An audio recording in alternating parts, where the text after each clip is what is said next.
Hello, creative life സ്കില്ലിലെ പുതിയൊരു വീഡിയോയിലേക്ക് എല്ലാവർക്കും സ്വാഗതം.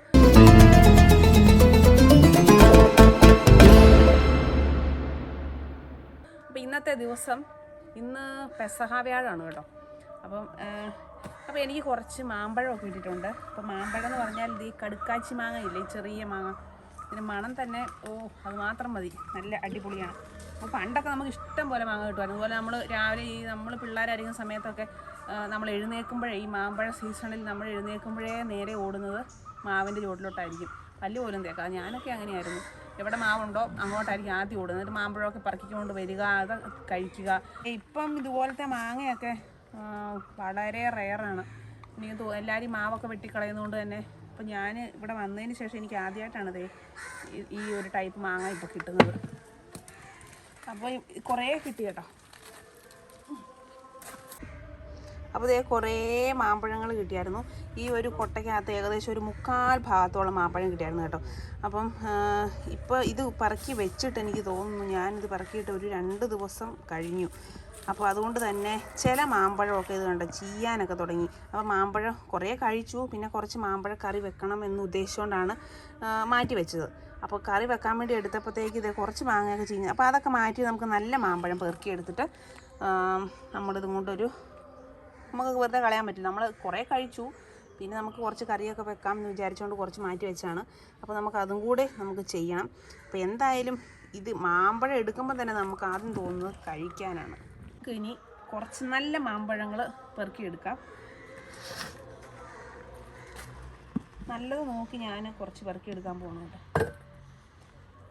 എല്ലാം നല്ലതായിരുന്നു, നമ്മളിത് കഴിച്ചതിൻ്റെയൊക്കെ ബാക്കി മാറ്റി മാറ്റി വെച്ചിരുന്നതാണ്.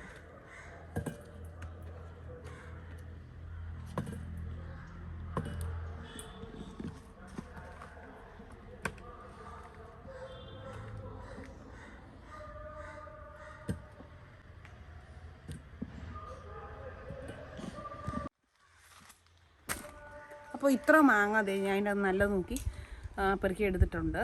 അപ്പോൾ ഇത് ഞാൻ കഴുകി വൃത്തിയാക്കി എടുത്തുകൊണ്ട് വരാം. എന്നിട്ട് വേണം നമുക്ക് 1-2 കൂടെ കഴിക്കണം.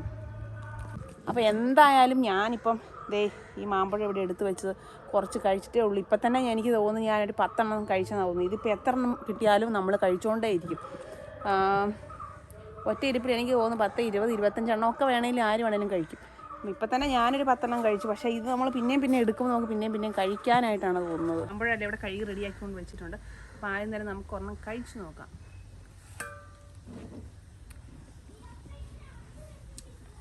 ഇതിൻ്റെ ഒരു ടേസ്റ്റ് എന്ന് പറഞ്ഞാൽ അപാരമാണ്. കഴിച്ചിട്ടുള്ളവർക്കറിയാം, എല്ലാവരും തന്നെ കഴിച്ചിട്ടുണ്ടായിരിക്കും.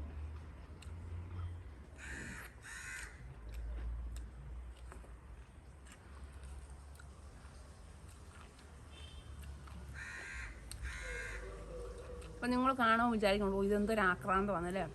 സത്യം പറഞ്ഞാൽ ഈ മാങ്ങ കണ്ടാൽ ഏത് ആക്രാന്തം ഇല്ലാത്ത ആളും ആക്രാന്തപ്പെട്ടു പോകും. ഇവിടെ വീഡിയോ എടുക്കുന്ന ആൾ വരെ ഇവിടെ കൊതി വിട്ട് നിൽക്കുകയാണ്. വേഗം കഴിക്കട്ടെ.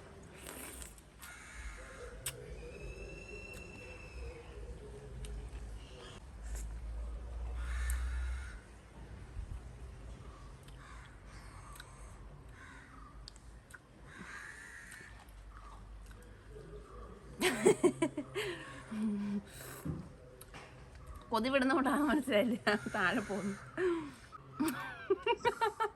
ഇതിന് നമ്മളിനി ഒരു കറി വെക്കാനായിട്ടുള്ള ബാക്കി മാമ്പഴം ഇതുപോലെ നമ്മളിതിൻ്റെ തൊലി ഉരിഞ്ഞെടുക്കുകയാണ് ചെയ്യുന്നത്. അപ്പോൾ സാധാരണയായിട്ട് ഏറ്റവും ടേസ്റ്റ് ഉള്ളത് എനിക്ക് തോന്നുന്നു ഈ ടൈപ്പ് മാങ്ങ തന്നെയാണ്. കറി വെച്ചാൽ, മാമ്പഴക്കറി വെച്ചാൽ ഏറ്റവും ടേസ്റ്റായിട്ട്. അല്ലാതെയും കറി വെക്കും. വലിയ മാങ്ങയൊക്കെ ആണെങ്കിൽ പൂളിയിട്ടൊക്കെ കറി വെക്കും. പക്ഷേ ഇതിങ്ങനെ ഈ തൊലി പൊളിച്ച് കളഞ്ഞിട്ട് അണ്ടിയോടുകൂടി തന്നെ ഇട്ട് കറി വെക്കുകയാണ് ചെയ്യുന്നത്. അപ്പോൾ ഇതുപോലെ നമ്മൾ തൊലി പൊളിച്ചെടുക്കണം. അപ്പോൾ ഞാൻ കുറച്ച് കൂടുതൽ എടുക്കുന്നുണ്ട്. അപ്പോൾ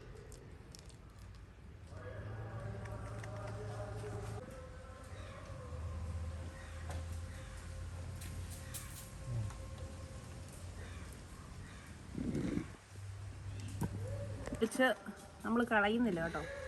കാരണം ഇതിൻ്റെ തൊലിക്ക് വേണ്ടി വെയിറ്റ് ചെയ്ത് നിൽക്കുന്ന കുറച്ച് പേരുണ്ട് ഇവിടെ.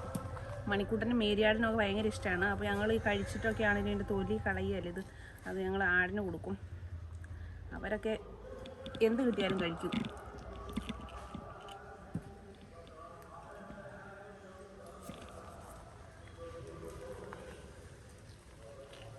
പണ്ടൊക്കെ മിക്ക വീടുകളിലും ഇതുപോലെ മാമ്പഴം ഉണ്ടായിരുന്ന സമയത്ത് എല്ലാവരും തന്നെ ഈ ഒരു കറി വെക്കുമായിരുന്നു, മാമ്പഴക്കറി. ഇപ്പം പക്ഷേ എല്ലാവരും അങ്ങനെ വെക്കുന്നില്ല. എനിക്ക് തോന്നുന്നു ഒരു ചെറിയൊരു മധുരം കൂടെ വരുന്നത് കൊണ്ട്, മധുരക്കറി ഇഷ്ടമില്ലാത്തതുകൊണ്ടൊക്കെ ആയിരിക്കും. ചിലർക്കൊക്കെ മധുരം ഉള്ള കറി വലിയ താല്പര്യമില്ലല്ലോ. അപ്പോൾ എന്തായാലും ഞാൻ ഈ മാങ്ങയൊക്കെ ഒന്ന് പൊളിച്ച് വൃത്തിയാക്കി എടുക്കട്ടെ. അപ്പോൾ ഇത് കണ്ടോ, മാങ്ങയൊക്കെ ഇതിൻ്റെ തൊലിയെല്ലാം പൊളിച്ച് സെറ്റപ്പാക്കി എടുത്തിട്ടുണ്ട്.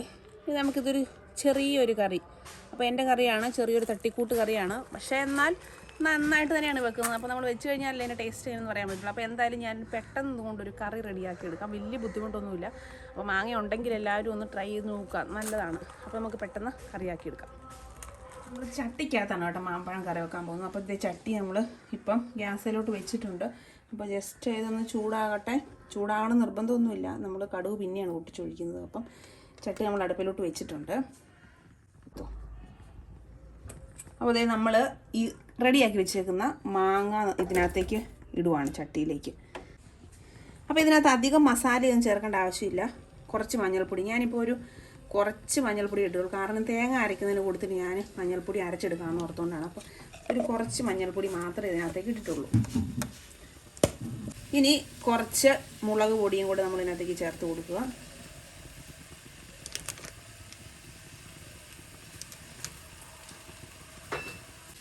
അപ്പോൾ ഞാൻ കുറച്ച് വെള്ളം കൂടെ ഒഴിച്ചു കൊടുക്കുവാണ്. ചട്ടി ആയതുകൊണ്ട് ഇനി പൊട്ടിയെങ്ങാനും പോയാൽ ചെയ്യും. അതുകൊണ്ട് കുറച്ച് വെള്ളം കൂടെ ഇതിനകത്തേക്ക് ഒഴിച്ചു കൊടുത്തിട്ടുണ്ട്. അപ്പോൾ ഇതിനകത്തേക്ക് നമുക്ക് ഉപ്പും കറിവേപ്പിലയും കൂടെ ചേർക്കണം. കറിവേപ്പില ചേർത്തു. പിന്നെ അതേ ഞാൻ ഒരു പച്ചമുളകും കൂടെ ഇതിനകത്തേക്ക് കീറി ചേർത്തിട്ടുണ്ട്.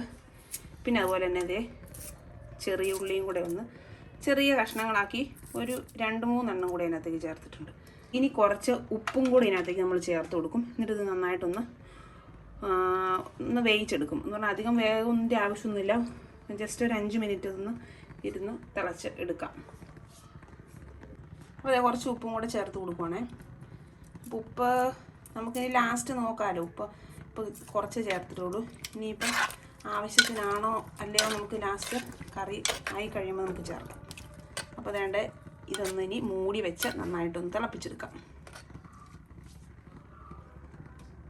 അപ്പോൾ ഇനിയുണ്ടല്ലോ തേങ്ങ ചിരണ്ടി വെച്ചിട്ടുണ്ട്, അതുകൂടെ അരച്ച് ചേർക്കണം. അപ്പോൾ അതവിടെ ഇരുന്ന് വേകുന്ന സമയത്ത് നമുക്ക് തേങ്ങ ഒന്ന് നന്നായിട്ട് അരച്ചെടുക്കാം. അപ്പോൾ തേങ്ങ മാത്രമല്ല, തേങ്ങ കറക്റ്റ് ഒരു വലിയ തേങ്ങ ഒരെണ്ണം ഫുള്ള് ചിരണ്ടി എടുത്തിട്ടുണ്ടായിരുന്നു. അപ്പം കുറച്ച് നമ്മൾ കൂടുതൽ മാങ്ങ എടുത്തല്ലോ, അതുകൊണ്ട് ഒരു ഫുള്ള് തേങ്ങ എടുത്തു. അതും പിന്നെ ജീരകത്തിൻ്റെ ടേസ്റ്റ് ഒത്തിരി ഫ്രണ്ടിലോട്ട് വരുന്ന ഇവിടെ വലിയ താല്പര്യം ഇല്ലാത്തതുകൊണ്ട് ഞാൻ 2 നുള്ളി ജീരകം ചേർക്കുന്നുള്ളൂ. അപ്പോൾ ജീരകവും പിന്നെ എന്നാ മഞ്ഞൾ പൊടി കുറച്ച് നമ്മൾ ചേർത്തുകൊണ്ട് എനിക്ക് ഈ അരപ്പിനകത്തിട്ട് അരച്ചെടുക്കുന്നതാണ് ഇഷ്ടം. അപ്പോൾ അതുകൊണ്ട് കുറച്ച് മഞ്ഞൾ പൊടിയും കൂടെ ചേർത്ത് ഇത് എല്ലാം കൂടെ കൂട്ടി നന്നായിട്ട് അരച്ച് എടുക്കാം.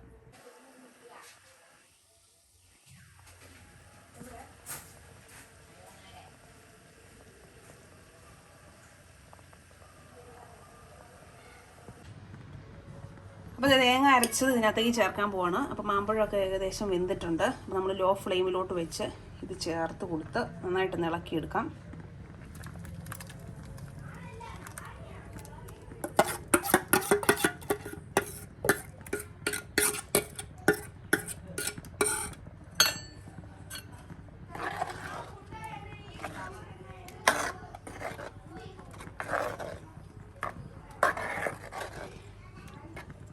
ഇനി ഒന്ന് ചെറുതായിട്ടൊന്ന് ചൂടായാൽ മതി, നമ്മൾ തിളയ്ക്കാൻ നിൽക്കേണ്ട ആവശ്യമില്ല.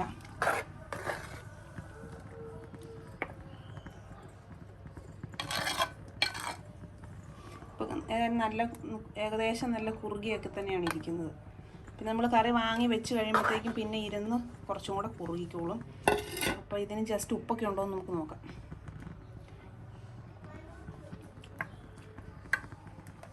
കുറച്ചുകൂടെ ഉപ്പ് ചേർത്ത് കൊടുക്കാനുണ്ട്.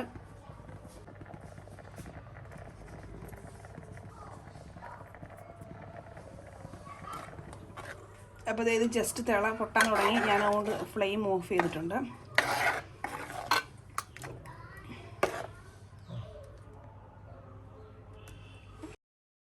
അപ്പോൾ നമ്മുടെ മാമ്പഴക്കറി ഏകദേശം ഒന്ന് തയ്യാറായിട്ടുണ്ട്. അപ്പോൾ അത് വെന്ത് നമ്മളത് മാറ്റി വെച്ചു. ഇനി നമുക്ക് കടുക് പൊട്ടിച്ചതിനകത്തേക്ക് ചേർക്കേണ്ടതുണ്ട്. അപ്പോൾ അത് നമ്മളൊരു പാൻ അടുപ്പിൽ വെച്ച് അതിലേക്ക് എണ്ണയൊക്കെ ഒഴിച്ച് ചൂടായതിന് ശേഷം കടുക് ഇട്ടു. അപ്പോൾ ഇനി ഈ കടുക് പൊട്ടി വന്നു കഴിയുമ്പോൾ നമുക്ക് അതിനകത്തേക്ക് ഉള്ളിയൊക്കെ അരിഞ്ഞ് വെച്ചേക്കുന്നത് ചേർത്ത് കൊടുക്കാം. അപ്പോൾ ഇപ്പോൾ ഏകദേശം കടുകൊക്കെ പൊട്ടിക്കഴിഞ്ഞിട്ടുണ്ട്. ഇനി നമുക്ക് അതിനകത്തേക്ക് ഉള്ളി ചേർത്ത് കൊടുക്കാം. അപ്പോൾ ഉള്ളി ഇട്ടു. ഉള്ളി കുറച്ചൊന്ന് മൂത്ത് കഴിയുമ്പോഴത്തേക്കും അതിനകത്തേക്ക് നമുക്ക് കുറച്ച് വറ്റൽമുളകും കൂടി ഇടാം. അപ്പോൾ വറ്റൽമുളക് ഇടണമെന്ന് നിർബന്ധമൊന്നുമില്ല. അപ്പോൾ ഇട്ടാൽ നല്ലതാണ്, നല്ലൊരു കളർഫുള്ളായിട്ട് കിടന്നോളും. അപ്പോൾ നമ്മൾ അതിനകത്തേക്ക് കുറച്ച് വറ്റൽമുളകും കൂടെ ചേർത്ത് കൊടുത്തു. അപ്പോൾ ഇതൊന്ന് നന്നായിട്ട് മൂത്ത് വരുന്ന അവസാന ഘട്ടത്തിലാണ് കറിവേപ്പില ചേർത്ത് കൊടുക്കുന്നത്. അപ്പോൾ കറിവേപ്പില അങ്ങ് കരിഞ്ഞ് വന്നു കഴിഞ്ഞാൽ പിന്നെ അതിൻ്റെ ഭംഗി കാണുകയില്ല.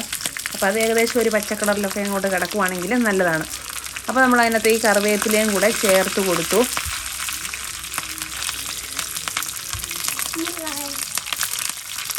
അപ്പോൾ ഇവിടെ നമ്മുടെ കടുകും ഉള്ളിയും മുളകും ഒക്കെ ഏകദേശം ഒന്ന് മൂത്ത് വന്നിട്ടുണ്ട്. അപ്പോൾ അതുപോലെ തന്നെ നമ്മുടെ കറി ഇവിടെ റെഡി മണിയായിട്ട് ഇവിടെ ഇരിപ്പുണ്ട്. അപ്പോൾ നമ്മുടെ മാമ്പഴക്കറി ഇവിടെ റെഡി ആയിട്ടുണ്ട്. അപ്പോൾ ഇതിനകത്തേക്ക് നമ്മൾ കടുക് താളിച്ചതും കൂടെ നമ്മൾ ചേർത്ത് കൊടുക്കുമ്പം എല്ലാം സെറ്റായി. ഇനി നമുക്ക് ചോറൊക്കെ കൂട്ടി അടിപൊളിയായിട്ട് കഴിക്കാം. ചിലർ ഇതിനകത്തേക്ക് തൈരും കൂടെ ചേർക്കും. തൈര് വേണമെങ്കിൽ നമുക്ക് നന്നായിട്ട് ഉടച്ച് വേണേൽ ചേർക്കാം. പക്ഷെ ഞാനിപ്പോൾ ചേർക്കുന്നില്ല. അപ്പോൾ ഫ്രണ്ട്സേ, നമ്മുടെ സ്വാദിഷ്ടമായ മാമ്പഴക്കറി ഇവിടെ റെഡി ആയിട്ടുണ്ട് കേട്ടോ. അപ്പോൾ ഇത് കൂട്ടി നമുക്കിന്ന് ഉച്ചയ്ക്ക് കഴിക്കാം. അപ്പോൾ നിങ്ങൾക്ക് വീഡിയോ എല്ലാവർക്കും ഇഷ്ടപ്പെടുന്നു വിചാരിക്കുന്നു. ലൈക്ക് ചെയ്യുക, ഷെയർ ചെയ്യുക. വീണ്ടും നമുക്ക് അടുത്തൊരു വീഡിയോയുമായി കാണാം. Bye bye.